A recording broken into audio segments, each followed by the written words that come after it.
Kā iemācīt sunim nest, turēt aportu. Vispirms mēs to darām kontrolētos apstākļos ar normālu aportu, nevis smago, bet pēc tam var mācīt arī smago atsevišķu. Iemācam viņam komandu turi. Turi. Tad, kad viņš māk turi, tad māc komandu dod. Tad, protams, iedodu kārumiņu. Sēdi. Pēc tam turi.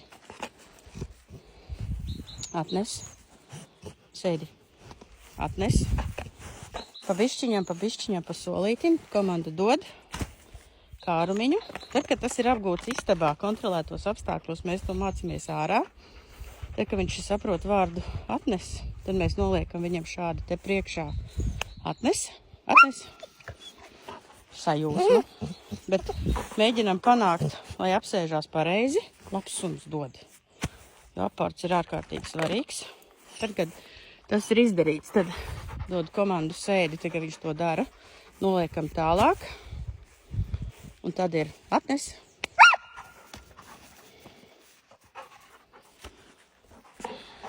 Nu, bet smuki atnes. Nu, nē. Kamēr ir pareizi, dod. Un tad jau mēs ejam tālāk. Tagad māk to darīt. Tad var jau attālumā likt, bet ko es darīšu, vienkārši kaut kur slēpu aizmugurē. Un, protams, viņam jāiemāc komandas sēdi uz vietas. Un pēc tam jau ir atnes. Viņš jau zina spēles noteikumus.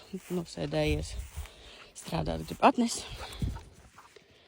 Un šādā te garā, pēc tam mēs jau slēpjam, lai viņš nezina, ka mēs ejam un esam. Tas arī ir lielisks vingrinājums. Labs suns!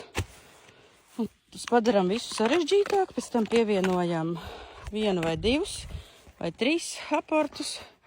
Nu, kā vajag, tā māca sunim atnest. Bet sāciet ar mazāku. Pēc tam, kad sākat ar šito, tad atsevišķi jāmāc, jāpieradina. Labs suns!